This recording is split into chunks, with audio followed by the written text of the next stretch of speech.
Greetings, greetings, greetings, and welcome to the Prosperous Divas Workshop. And it is an awesome, awesome, awesome day to be alive. And we appreciate everyone who broke up their schedules, did what they had to do so that they could be at this workshop for their own growth and development. Too many times people have issues, problems, things they got to deal with, the kids, the job, whatever, and they don't take the time for their own growth and development. And you're a special group of people because you're the type of people who will not only break up your schedule, but you'll spend money on your own education. Now, I worked in corporate America for many years, and many people, what was keeping them from being promoted was a skill or a new technology they needed to learn. And they would wait until the employer, like, well, when they pay me to learn it. Well, what happened is that as time would go by, the company would just hire people who already had the training. And they would be amazed. And I was always one of those people who, like, if this is the new direction, if this is the training that's needed, and it didn't matter if the company was going to pay for it, I was going to make sure I got that training. So you are amongst the people who are prosperity thinkers as well as thought leaders. Now, the two are being merged with what we do at Prosperous Divas. Prosperous thinking combined with being a thought leader. Now, tonight we have a special episode, workshop created by the Divas, Diva Nakia, Diva Shani, Diva Nikki, Diva Quiet Storm, and the Goddess Brenda. And we have a crew of divas, and yes, there are male divas, plenty of us out here. We're prosperous divas, and we're proud of it. And before we begin, we always like to start with the space of pragmatic possibility, just to get the juices flowing, get our minds going so that we can participate and be engaged full out. So we have a little special treat from Diva, I think this is from Diva Shani, and a little something to liven you up and get you started. So sit back, relax. We're going to have a great workshop.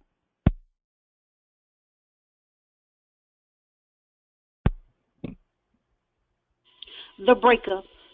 Too many wasted years, no more wasted tears, standing here on my own too. They say I gave up. Nah, I gave you love that you didn't appreciate. You took it for granted like my love was a waste, sealing your fate because I no longer walk down lonely street. Hell, it took a while, but truth, you was never truly for me. Finally seeing clearly as your well runs dry. Walking away with no tears in sight, gained insight, I still pray for you at night. You lost your hold. I've moved on, learning again how to live life, love right. Breaking up is hard to do, but I got it. Retaining knowledge of how to do it right, leaving it all behind. I'm in recovery. Our history soon to be a distant memory, a shattered piece of my past, one not meant to last. It's sad. You'll feel the repercussions like an aftershock. Nope, it wasn't my fault, but I'll take the blame. Just to refrain from doing this again, I refuse to be bitter in the end. I am amazing, and you didn't get to damage me. You were lucky to have me, but no more. You feeling dehydrated, and I'm feeling liberated, giving you up even the score. My heart don't hurt anymore. It's no longer sore. The breakup, tough love, like lost and found, like rain coming down to cleanse and restore. You wish I was standing at the door, but you don't get to hear my footsteps in the dark anymore. No more dreaming of you. Yeah, the truth that I've been through because of you, and now I'm through because of you. You don't get to keep me down, and you don't get to keep me around. You missed it. My worth. I still see how you failed to recognize I am a warrior among these thieves, and I felt you trying to bleed me weak. But you don't understand that I am destined to do great things. I happily stepped on your throne. I used it as a stepping stone, refusing to look back. This part of my past, I happily place in this big black trash bag, ready for pickup. I'm chunking you deuces, because this is the breaker.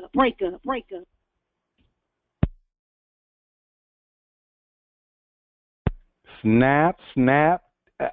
That was an awesome, awesome poem from Diva Shani, otherwise known as Shani the Poet, the original Sunshine Princess of Poetry.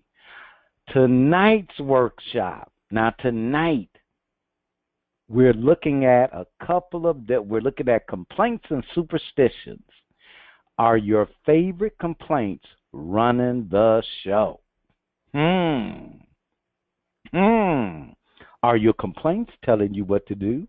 Are your complaints telling you what not to do? Are your complaints telling you what should be? Are your complaints telling you what shouldn't be? And do they have power over what you can do? Superstitions, the prosperity killer, revealed. You may say that you're not. I am not superstitious. I don't superstitious. Are your actions betraying something? Those superstitions kill prosperity. I don't deserve. Think about that. I don't deserve. Well, a rich person can't get into heaven. Think about that. The power of buy win. Buy win. Buy win. We're going to examine that. And one of my favorite topics, bold, bodacious requests of others. So many of us, we are hard on ourselves, hard. We demand excellence for ourselves. We beat ourselves up when we don't meet the measure. But we're weak at making powerful, bold requests of others, and we may be missing out. We might just be missing out. Now, let's just move on a little bit further here. And now we're going to dive right into, are your favorite complaints running the show? Now, that little lady there, does she remind you of anybody you know? The little word cloud, not fair, poor me, blah, blah, why me, boo-hoo. It always happens to me. Yep, I have friends who, they're like, man, I ain't going to do that because it don't turn out.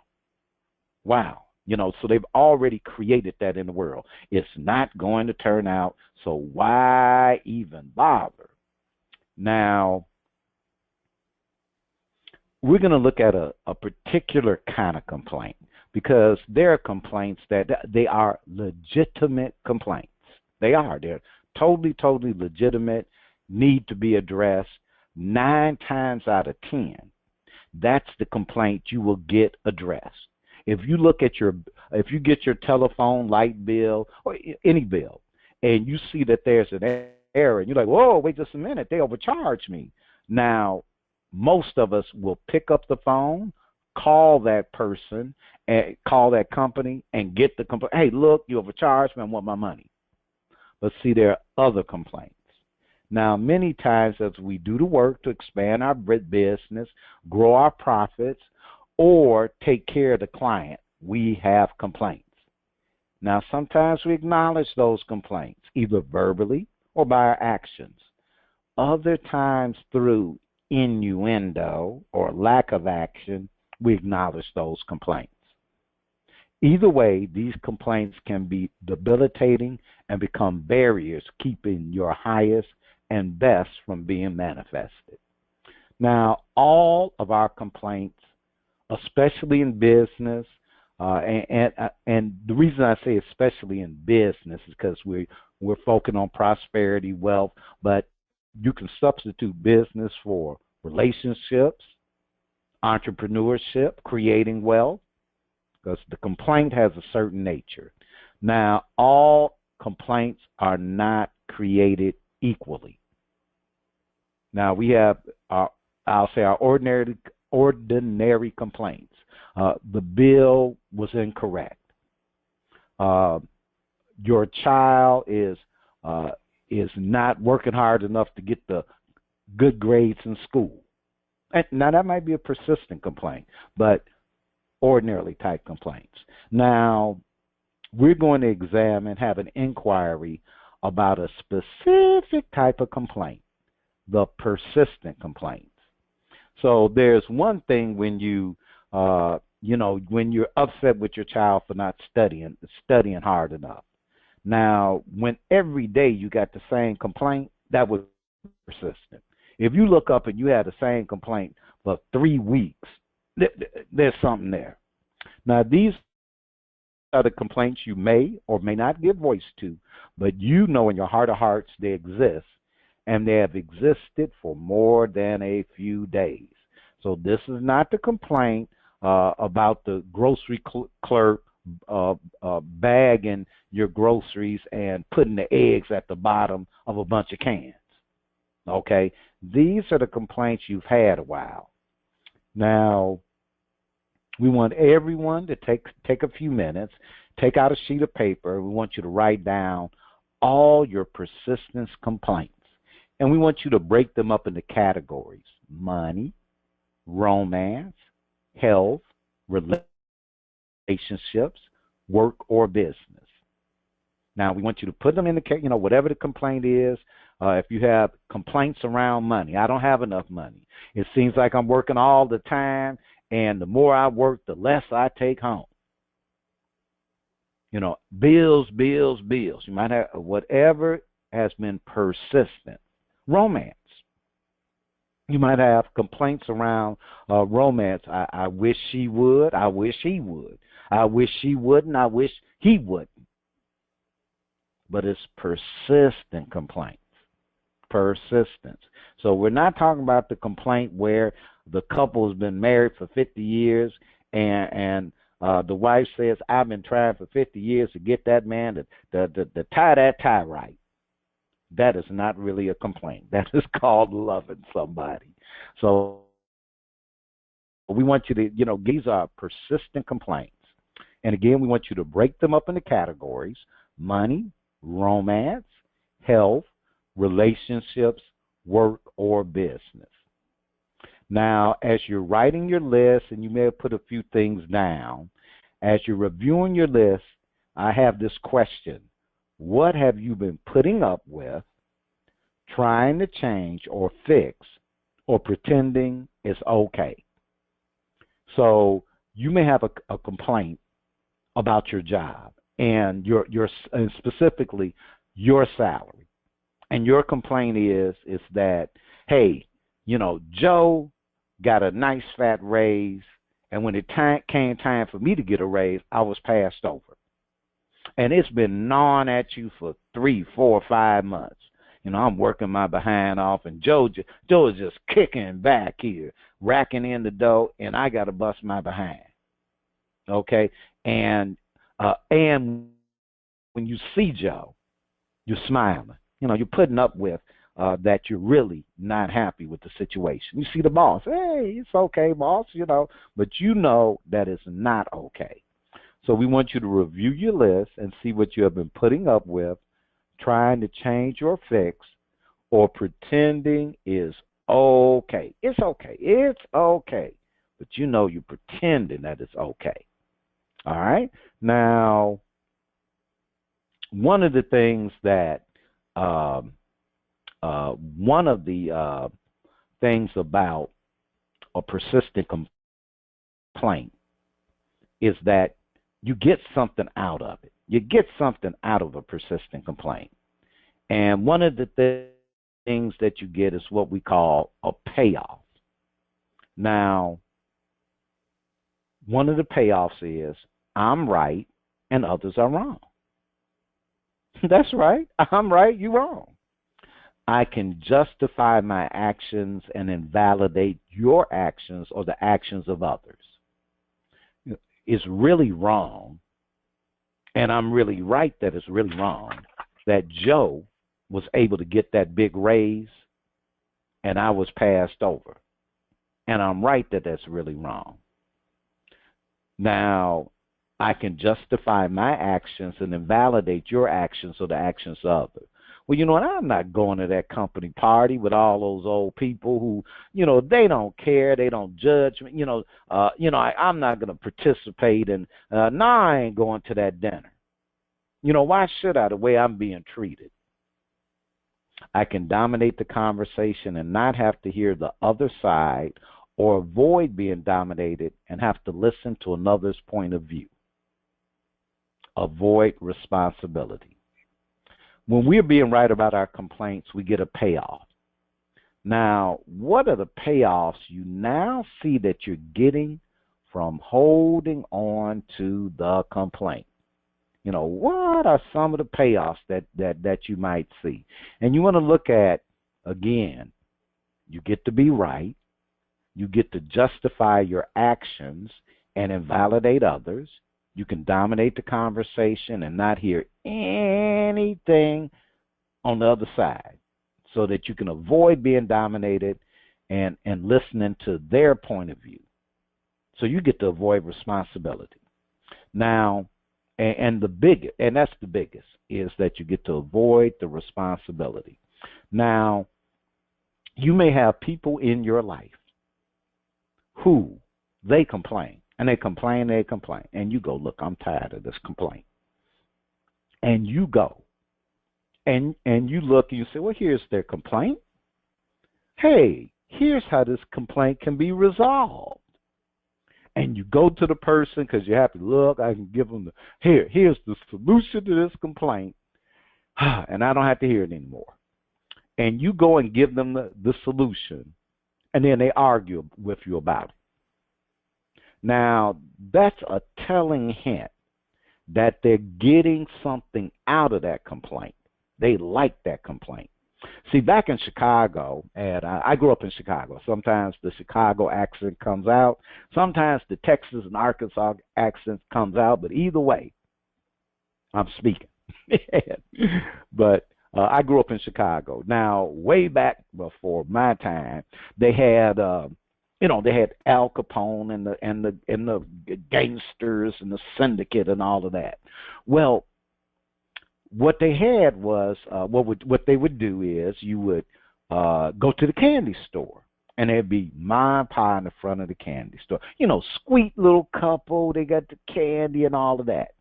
Well, that was hiding what was going on in the back.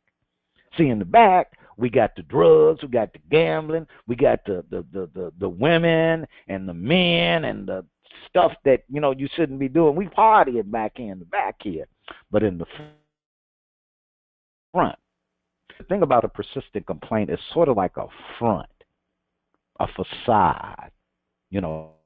We like the complaint. We're getting juice out of that complaint because then we don't have to take responsibility for something. Now, an old story, there's a woman.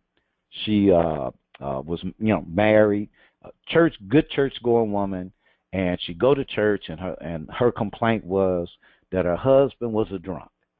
And everybody in town knew that, he was a drunk, and well established. And she go to, church, and it was like, wow, my husband's a drunk. I've done prayed on this, and people would, hey, we get that. Yeah, she's dealing with that husband of hers who's a drunk. Well, many years went by. They were married, and one day he stopped drinking. He stopped. He stopped drinking, started attending church regularly, went ahead and, joined the choir, turned his life around. She divorced him. And you go, whoa, wait, all this complaint. Well, see, she was getting something out of that complaint. And she got to be right that he was a drunk. Oh, woe is me. I'm the woman who got to deal with the husband who's a drunk. She got to justify her behavior. Of course I should feel bad or be mad or angry or whatever. Look, you see what I'm putting up? And how many times did she have a conversation? Yeah, my husband is drunk. Lord, I don't know what I'm going to be able to do with him. Bob, and, you can feel and see, and people who where they were like, oh, no, here comes it. She's going to talk about that drunk husband of hers again. But bottom line is that she got to avoid the responsibility of doing those things that would be in her best interest, regardless of him being a drunk or not. Now, there are costs.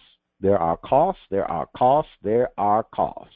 Because remember, as I said earlier, it's like a facade. If it's persistent, it's a facade. We're getting juice out of it. Like I said, it's like that little sweet little lady and the guy in the candy store, and in the back you got all the stuff going on, And so, but there are costs when you have all that bad stuff going on in the back.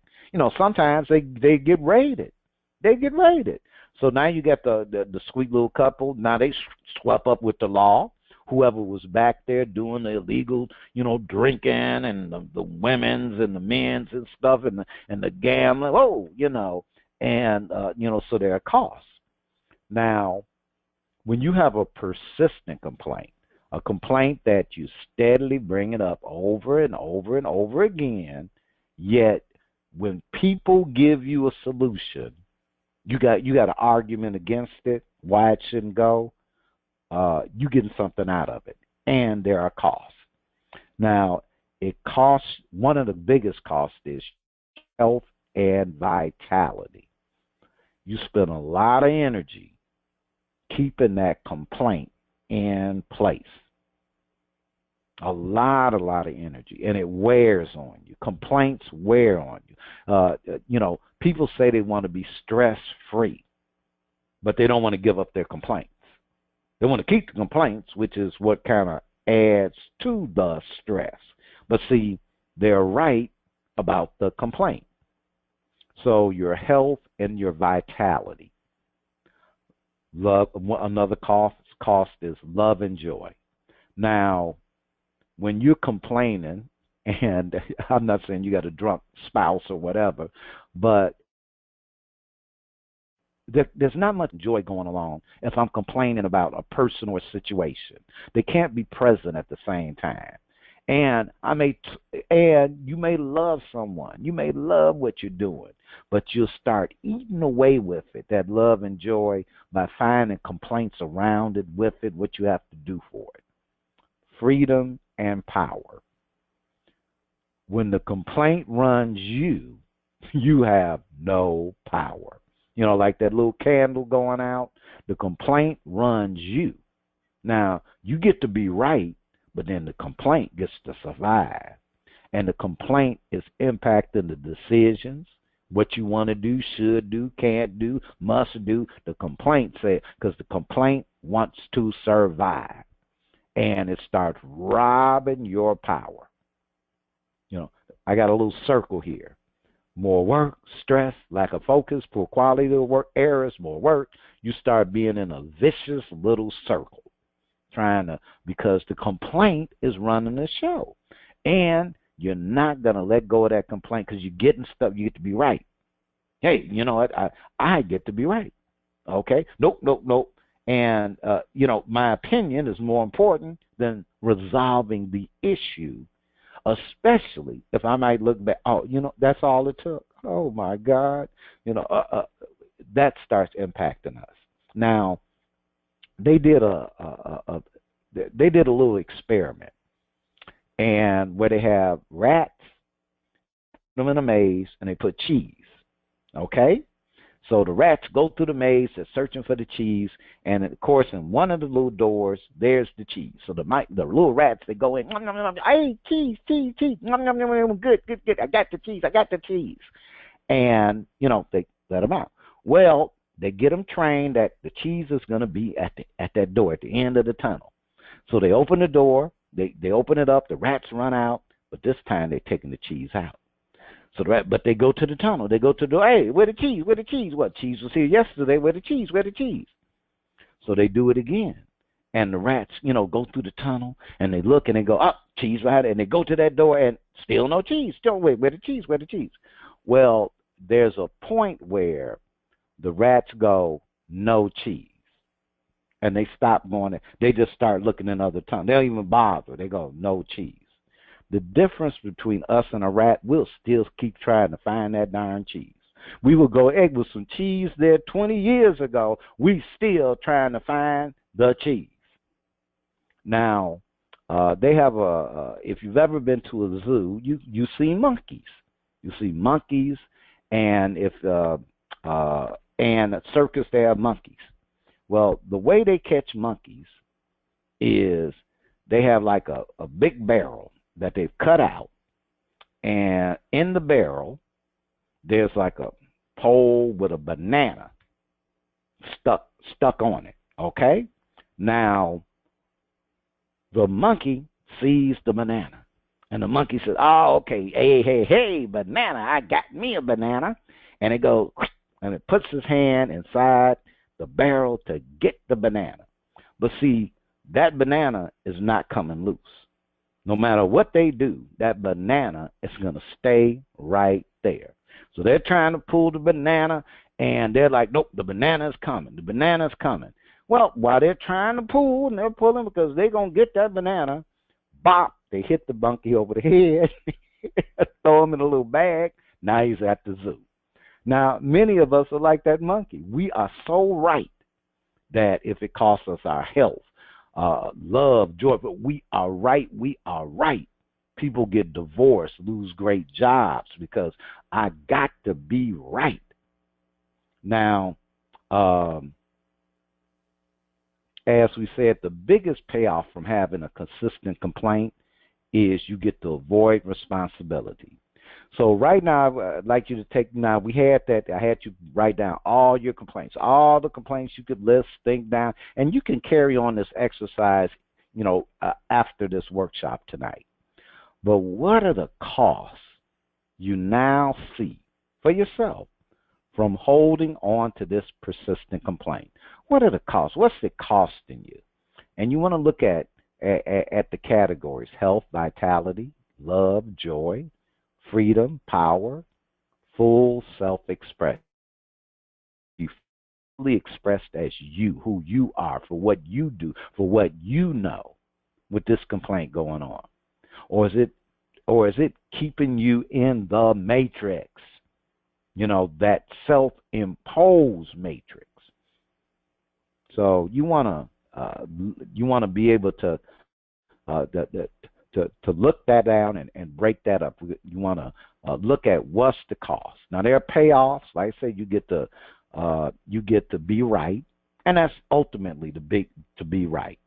And the ultimate payoff, the payoff is you get to avoid responsibility, because people will bring solutions to your complaint, and you won't like any of them, and you'll find a way to come. You'll dominate them, and you invalidate the suggestion they gave. I'm speaking with. I'm doing some coaching, and the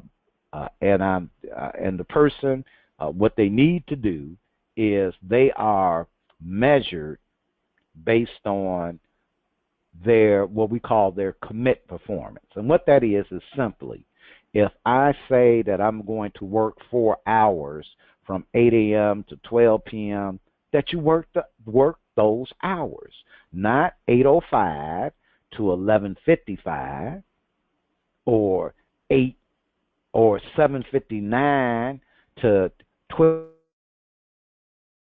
you stated.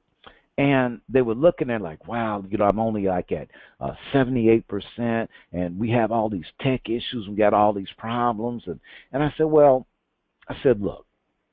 because there are other people here working, plenty around, and they're always in the 90s, and they have the same issues you have. So, they got the same system, same technology, and it's like, now what could it be that you're the one that can only be 60-something%?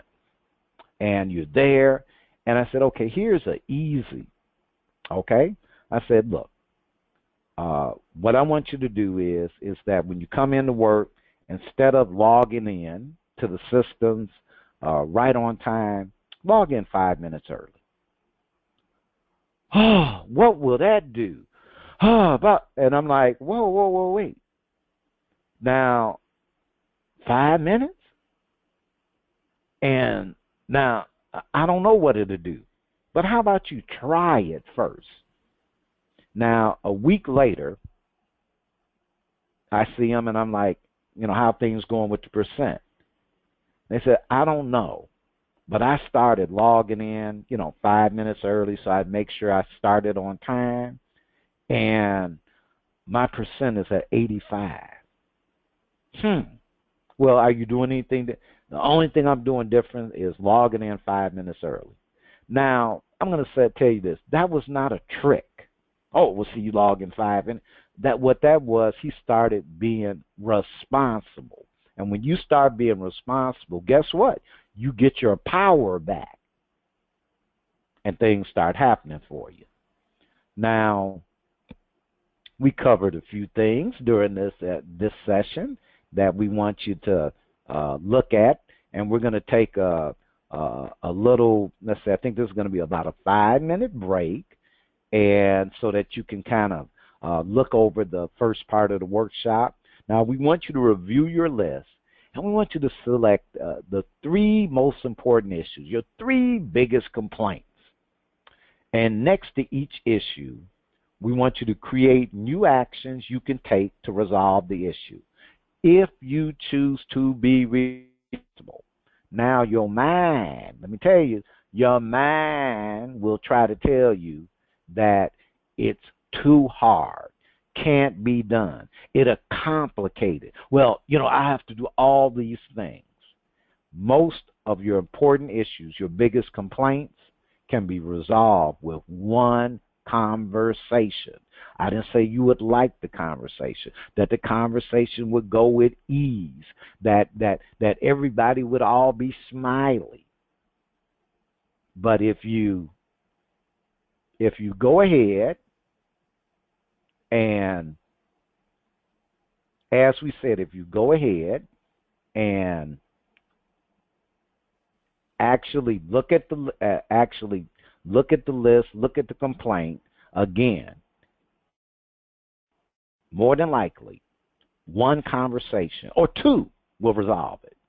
So we have the payoffs. I'm right, others are wrong. I can justify my actions and invalidate your actions or the actions of others. I can dominate the conversation and not have to hear the other side or avoid being dominated and have to listen to another's point of view. I can avoid responsibility. Cost, health, vitality, love, joy, freedom, power, your full self-expression. Now, the time is 7:33 my time. We are going to, and if you're on Central, Eastern, Pacific, adjust accordingly. We're going to start back at 7:38, and again, that's Central Time. Review the work, and we'll be right back. We want you to enjoy a little compilation from the Prosperous Divas, and we will return.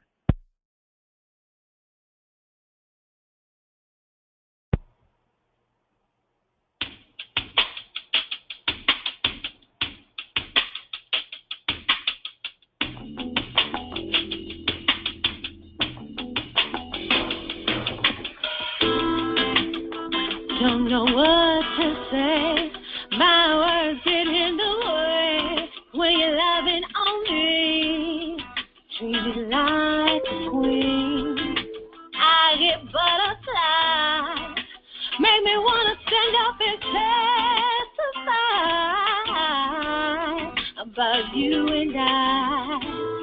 But I lose my words when it's good or bad. Happy or sad, that's what love do. Make me sing this to you. Ba-da-da, ba-da-da, ba-da-da, ba-da-da, you. Ba-da-da, ba-da-da.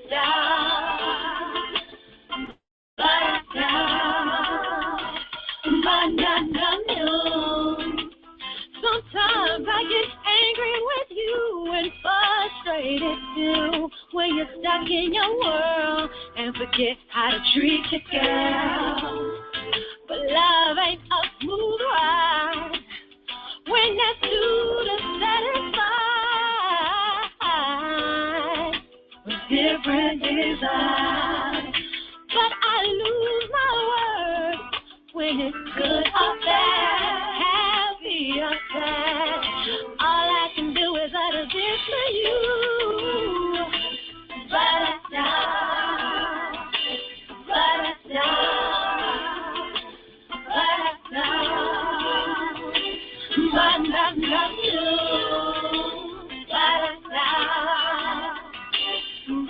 ba-da-da, ba-da-da, ba-da-da.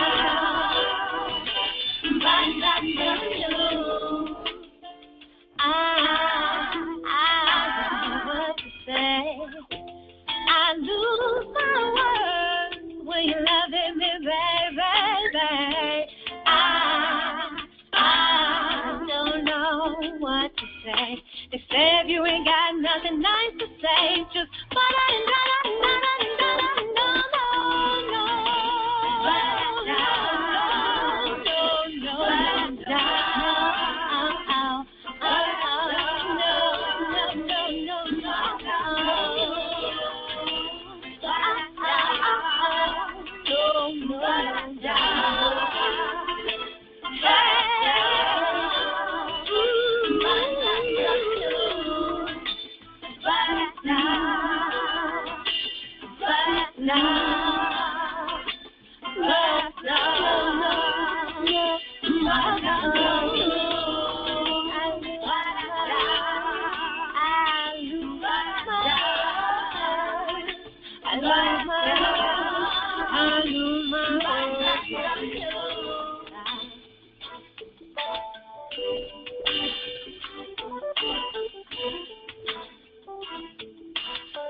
prosperity.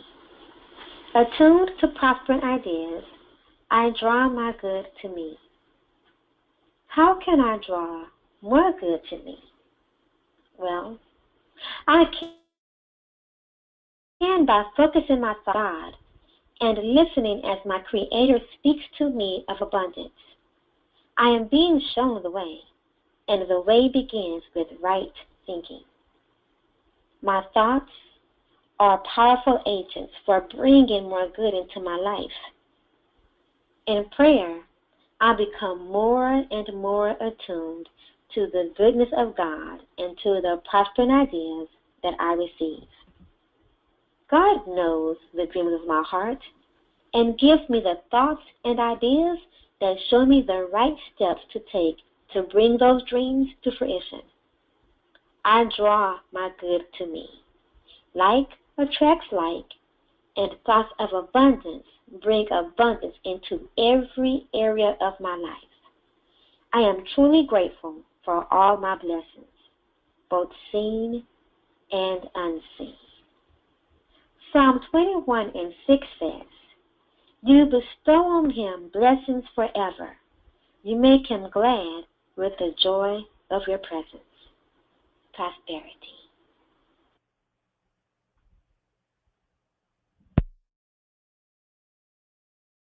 Welcome back. As our next segment is, oh God, I love this. Superstitions, the prosperity killers revealed. Now, a couple of the superstitions that we focus on is, they, them, people. Sometimes they run together. Is they, them people over there? Now, we ask the question because we're going to do an inquiry. When is a superstition not a superstition? When is a superstition not a superstition?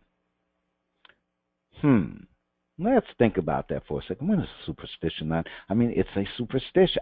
Right. A superstition is not a superstition when you say it's a superstition. Otherwise, it's real. That's the key. It's when we say, that's just a superstition, then that's what it is. It otherwise it's real. Now, let me go. We are not having a break, so we have to go back here. Our little system decided to speed up on us, but we will correct that. Now, the nature of superstitions. And now, in this segment, we're going to have an inquiry into some of the superstitions we create and keywords that give you a hint you have created a superstition. Now, superstitions are designed to protect us from forces beyond our control that are subject to harm us by taking or not taking simple actions. That black cat, let me turn around. Actually, superstitions are designed to prevent us from taking risks, being creative, being responsible, or avoiding responsibility, having our full self-expression. Superstitions are the excuse for not taking the actions we know we need to take to avoid discomfort or looking bad in the opinions of others. Superstitions are a way to hide from the real issues and real solutions. In the movie Angel Heart, a man hides from the devil by hiding from himself, by hiding himself from himself. Now, if you ever saw that movie, and if you haven't seen it, you should go check it out, but it doesn't work out well. A superstition is simply, and this is a superstition is actually a persistent complaint. Now, we are hiding ultimately, and we're hiding that complaint from our view when we don't want to be responsible. So they're persistent complaints that we don't give a lot of voice to, but our behaviors and actions speak loudly. And we don't want to give voice to the complaint because we know if we gave voice in our heart of hearts, we'd have to start being responsible and start taking some action for that complaint. Now, we may worry about looking bad or having to deal with negative attitudes and opinions, or we're just plain scared. I get scared too. We get scared. These are the complaints we don't treat as complaints because we want to keep them around. We're still getting juice out of them. Now, the Divas have created a short list of keywords or phrases that will help you identify that sneaky little superstition. Is, they, them people. When we say these words in the context of our opinions about a situation or someone, oftentimes it is to put the person or situation in a box. Think of the Matrix, because you're putting the situation in a box, you're really putting yourself in the Matrix. The box limits our understanding of them or the circumstance and allows us to do what? Play victim. Most people think, people won't. Most people. He is that way. She is that way. A good customer is that way. A good prospect is that way. So we create superstitions, whether they're superstitions don't necessarily have to be that something bad or bad. We can create a superstition that a result should occur. Now, that's a little separate from creating it that a result would happen. A little bit different.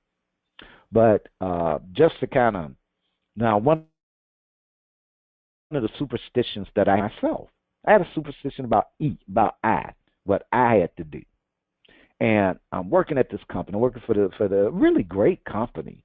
And at the time, they were like one of the, well, I don't know now because it's been so many years since it's gone, but they were like one of the largest print advertisers in the United States, if not the world. One of the largest, back when print media was big.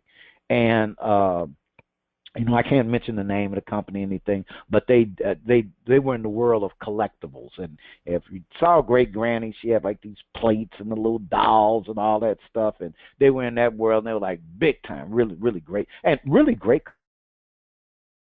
I really loved the company. I had a lot of good friends there, but I had a superstition going on, and that superstition was, and it didn't start there, but it was got revealed there, was that I had to work 10 times harder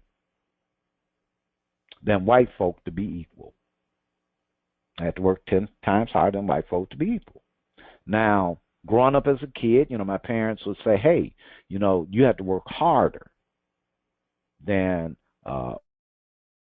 white people because, this is how the world is, this is how times are. And I'm not, white people who are in the workshop, I am not picking on you for something that was 50 years ago, okay? But that's what I came with, and that's what the times I was in. You got to work hard. You got to be on time. You got to take you are under the spotlight, and especially since at the time I was like kind of fortunate that growing up in Chicago, I had a white collar job downtown Chicago. Now that was a big deal back during those days because the opportunities weren't as big.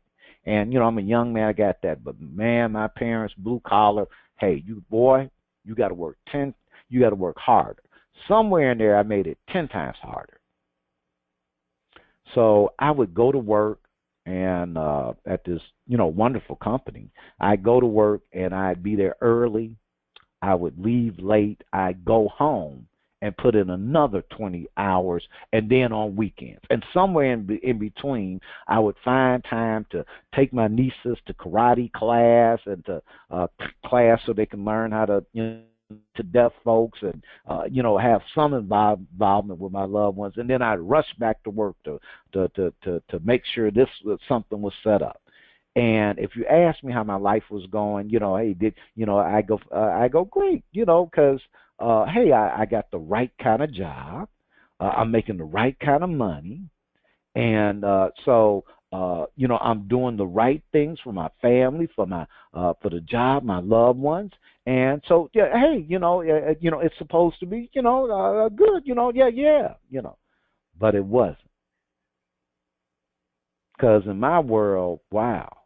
I'm going to have to work 10 times harder, to be equal. I'm going to have to work 10 times harder to be equal. And I'm working 80 hours a week and trying, so you can imagine as we go back to persistent complaints. Now, I didn't voice that as a complaint because, see, that's how it is. That's how it is. Son, that's how it is. You have to work 10 times harder.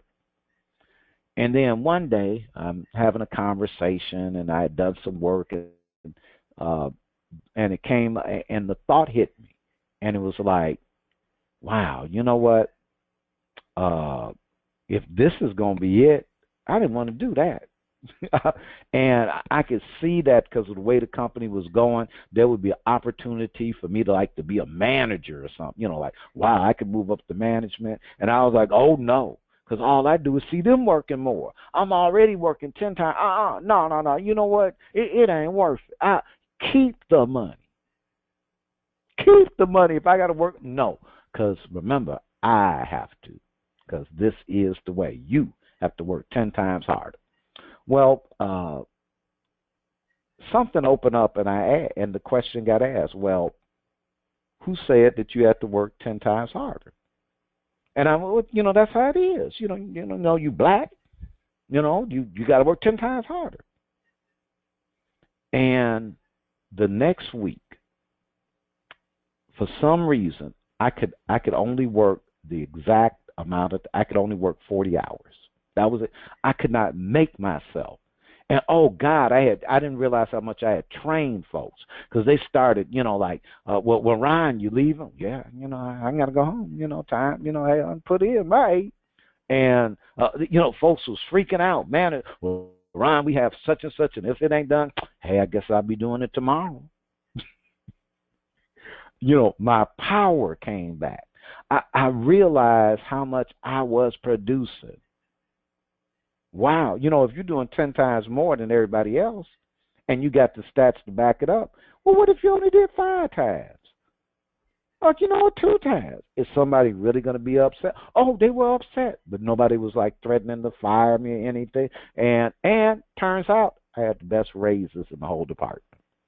So where it didn't get communicated, things were happening. Now, we have an exercise for you. We had to have an exercise. And some of you might have been reading the little exercise. And if you've been reading the little exercise, okay, and you might not, I don't know, screen froze up. The nature of superstitions, the truth revealed. Now, the exercise, write the following categories, and all through our workshops, seminars, it's going to be the same categories: money, romance, well, not quite the same, sales, relationship, business, health. And business could be career, work, your primary money source. Now, under each category, we want you to write the superstitions you have created. And then we want you to look at where do you choose to take responsibility and what new actions will you take. Now, and last, what difference does seeing these hidden complaints or superstitions have on the important areas of your life? So you want to take a look at that and, look at those categories: money, romance, sales, relationship, business, health. And again, under each category, you want to write the superstitions you've created.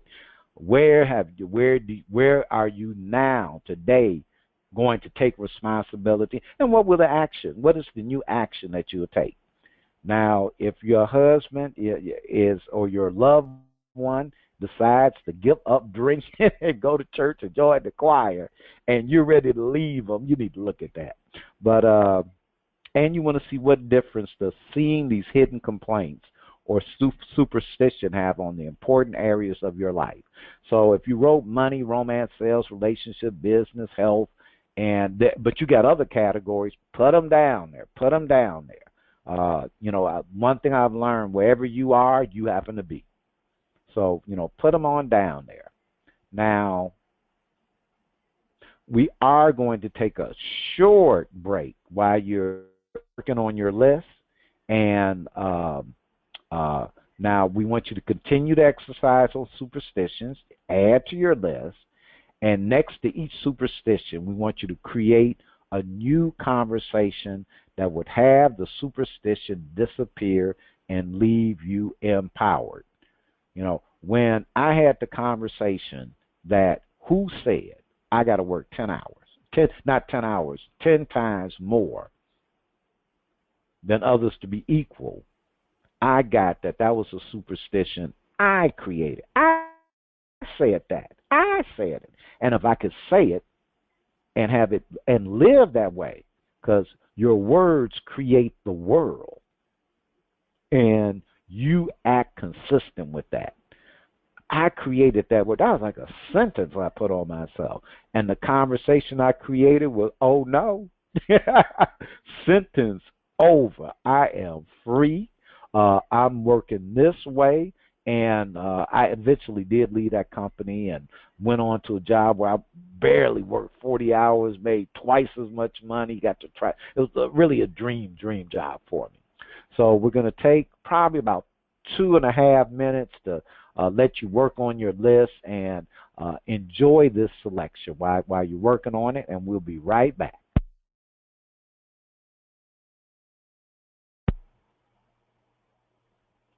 You are my sunshine on a cloudy day. The finest sculptor's hands couldn't capture your essence with the most expensive clay. Simply because your beauty starts internally, and my love ain't going nowhere. I am yours for eternity. I want you to be that Proverbs 31 type of woman who can overcome any obstacle and never be fazed. A lady who understands that charm is deceitful and beauty is vain, but a woman who fears the Lord is to be praised. I want to give you that agape love that First Corinthians speak of, that is patient, kind, and that will never end. I want you to be a strong-minded sister, the Mrs. to my Mister, the Mia to my Remus.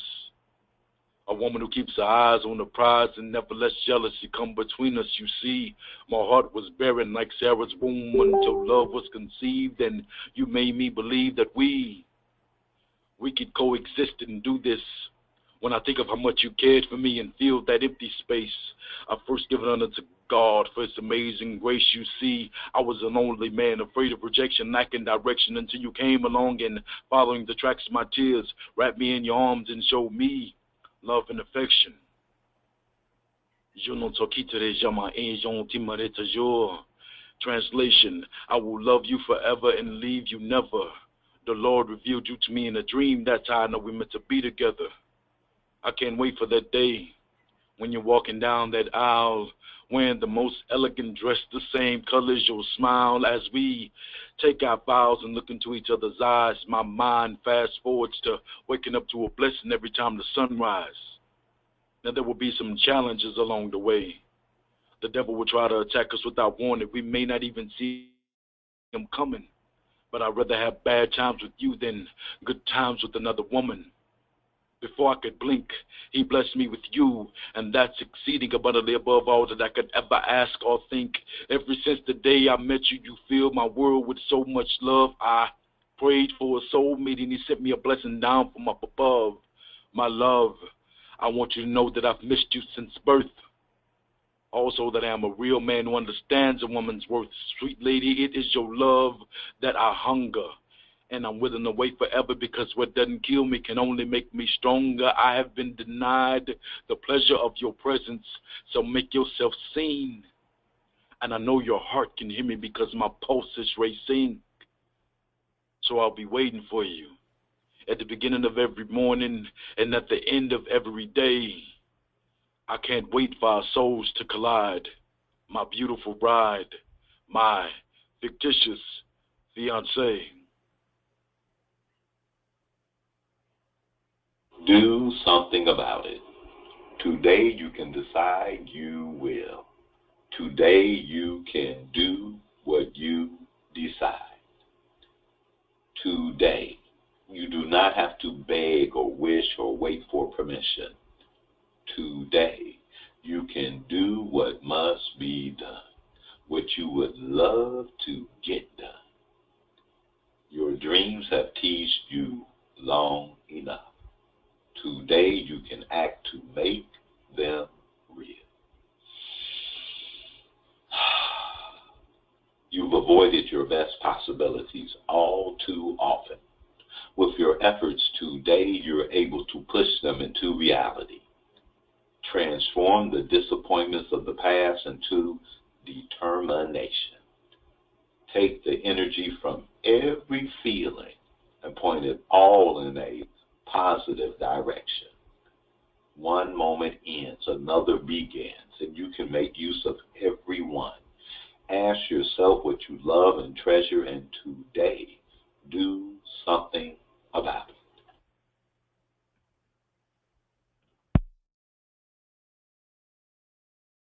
Welcome back. The power of by when.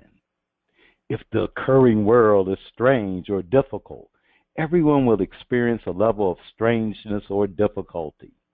You have the right products or service, yet getting the sale seems mysterious or unnecessarily challenging.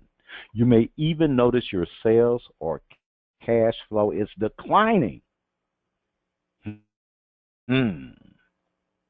Now, the power, if the occurring world is one of generosity, passion, and service, everyone will experience freedom, ease, power. Notice I said the occurring world. There's a natural willingness for prospects, clients, people to listen to your views. You attract sales and wealth consistently in fun, surprising ways. What could be in the way here? Now, oftentimes when we're doing the work to build our prosperity or manifest our desires and the results occur as elusive. No matter what we do, we seem stuck in a vicious circle. It occurs as though we just can't get it right. We talk with friends and business associates, but the results remain elusive. We may even start to give up on those desires or goals. We become resigned, and we start creating complaints to avoid responsibility for having the dream in the first place. They start being persistent complaints. What if, what if, what if the results we desire are not truly elusive?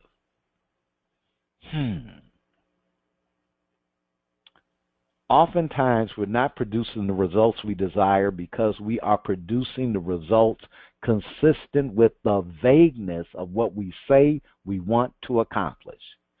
Vague desires produce vague results. The universe consistently gives us what we command. The richest people in the world have learned this early, so they are very specific about what they want and what they will produce.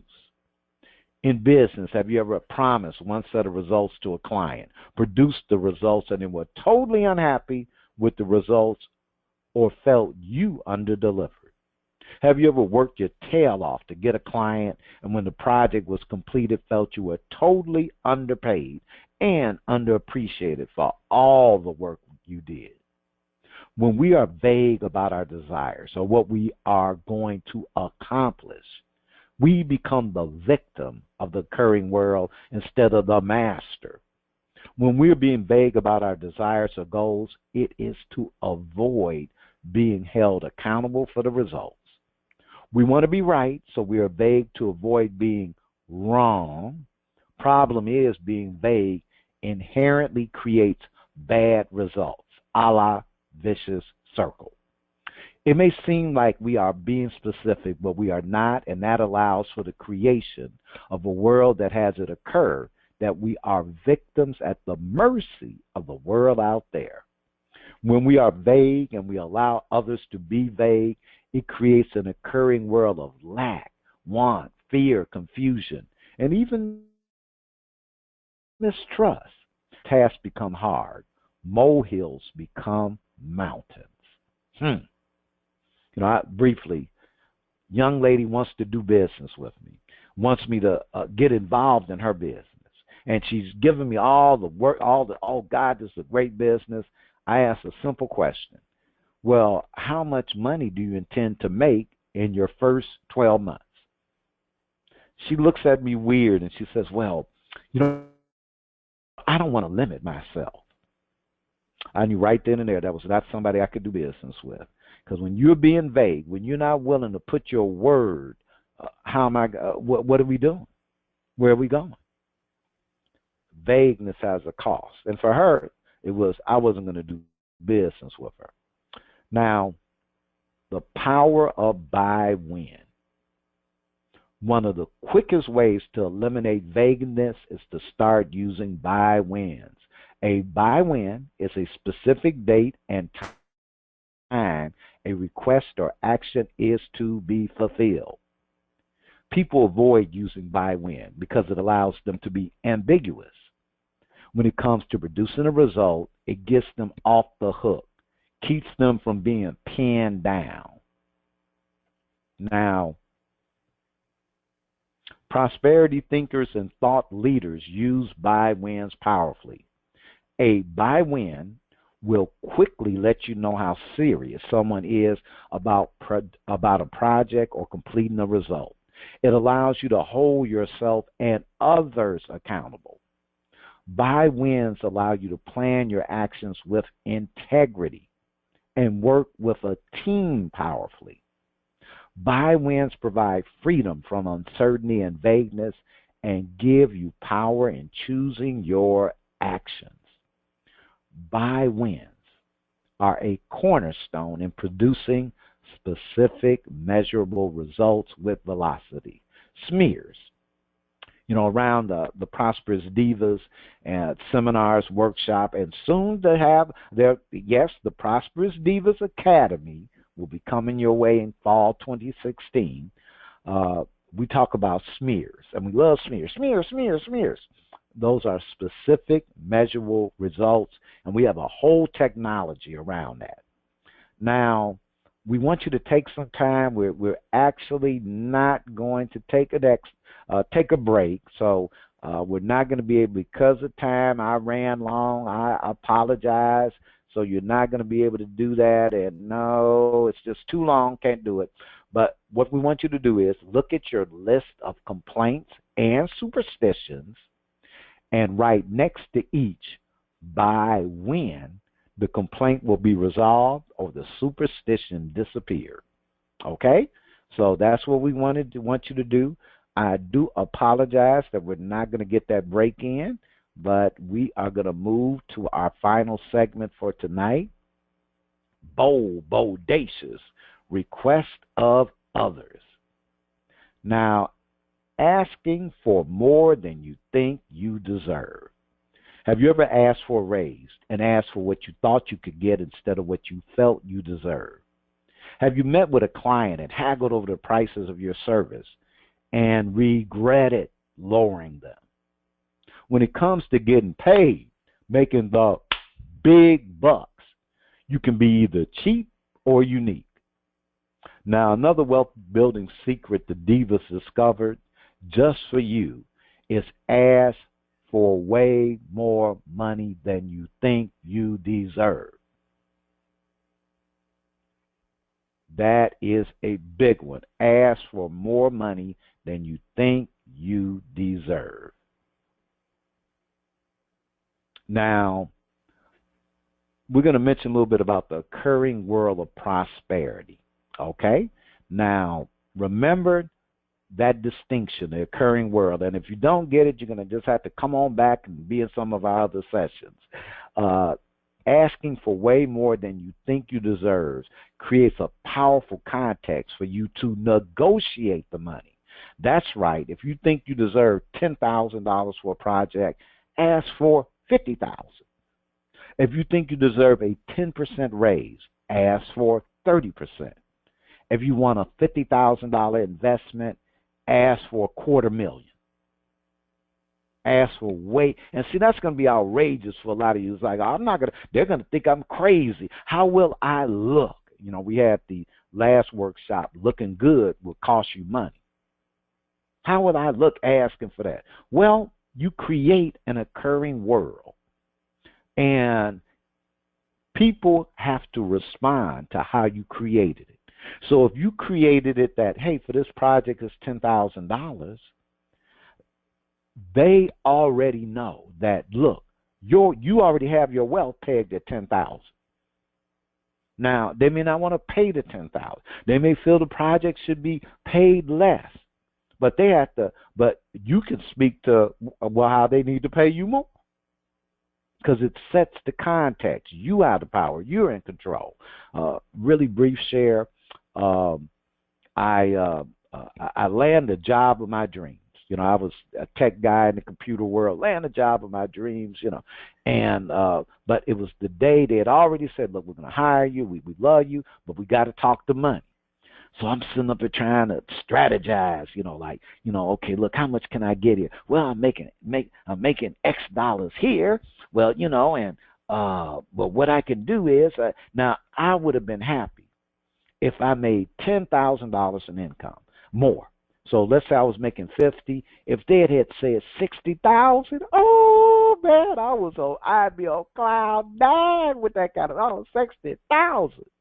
But I was like, they ain't gonna pay me 60,000. So I was like, maybe I can get 6, because I was happy with 6, because I liked the job, the company, what I'd be doing. So really, even if they didn't pay me, I would have jumped on board that company. But I'm trying to get some more money out the deal. So I strategized. I said, okay, I get there, and we're talking. Okay, this man, we really like you. We want you to come on board. We think you're brilliant. Oh God, this is perfect. And the guy, all right, how much is it going to take? And before I could stop myself, I said 95,000. And at that, I'm fully expecting him to go, no, well, how much you really talking about? And then I could say, like 65 and talk it down. He said, okay. And he said, okay, so quick that I realized I could have asked for more. I could have asked for more. So, superstition, I can't ask for that. Work 10 times harder. So we want you to, our final exercise for you is on bold, bodacious request of others. Write the following categories: money, romance, sales, relationship, business, health. Under each category, create a list of times you accepted less than what you thought you deserved. Write the reasons or excuses you used to justify accepting less. Create a list of current projects and how much you are asked to do the work. Now, some of you may be working, some of you are employees. So it's not about asking to do the work. It may be, hey, asking for that raise. And as we said, instead of a project, it could be the price of your services or your products. Have you been underselling your services or products? Have you literally not been getting business because you're not asking enough? So, because what you put out there is how people respond. So if you're not bold and bodacious enough to say, what I'm doing, you need to pay me $1 million, you might want to look at that. Now, that might be insane if what you're doing is shining shoes. But you know what? If you're the baddest, boldest, bodacious, shoe shining person, ask for the $1 million. Now, next to each, write the reasons you chose the price you are charged. See, there's a reason. Some of you chose it because that out of a superstition of what you should charge. Write whether the price is truly a reflection of what you deserve. Now, here's a hint. Never will be. Never is, never will be. Unless it is. Now, what do you self when it comes to charging or asking for the money you deserve? What new actions do you now see possible when it comes to getting paid for what you deserve? Now, I'm going to give you a minute or so to, because I know some of you want to write this exercise down and get it all in there. And there was a lot of work, a lot of exercise. And remember, don't just leave here with, okay, I did this at the workshop. The real work is what you do in the next 7 days. The real work is what you take out of the workshop and apply and write down. And, we're not asking you to do like we say, write it down. Just being able to write it down, put it on paper, seeing it, making it physical will empower you. Look at those complaints. Do you deserve complaints or do you deserve freedom and health and vitality? Look at them. Now, I do want to thank everyone, and I have to especially thank the Prosperous Divas, Diva Nakia, Diva Shani, Diva Nikki, Diva Quiet Storm, Goddess Brenda, and I have to thank the Old Grumpy Radio Network family for their work with the Prosperous Divas Workshop, and the staff and our affiliated programs, Old Grumpy New York, Old Grumpy Radio, and big shout out to them. Want to thank all the people attended tonight and who broke up their schedule, went out their way to listen to little old me. And the Divas haven't went anywhere. They will be returning next week. We are launching our next seminar, our next 10-session seminar. It's actually going to start Thursday, August 11th, and that seminar is Creating Love to Build Wealth. But we're going to have a special introduction next week. We're going to have some of the divas here next week, and you'll be able to participate in their presentation and their sharing, and really awesome. So we're going to have at least 2 divas here next week. We may be able to even get Diva Shani to do a live performance. Hey, the Sunshine Princess of Poetry herself. So our next workshop is Thursday, July 28th, 7 p.m. It is free. Please, please invite your friends, family, relatives, loved ones. Have them come. We like it. We like peoples. We like people. Our next seminar starts Thursday, August 11th. And for participating in these workshops, you'll be able to attend the full seminar series at a 50% discount. And remember, the Prosperous Divas say prosperity is a mindset that can be created by anyone.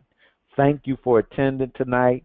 We are ending on time as promised. Love you, peace, prosperity, and have a good evening. Goodbye, y'all.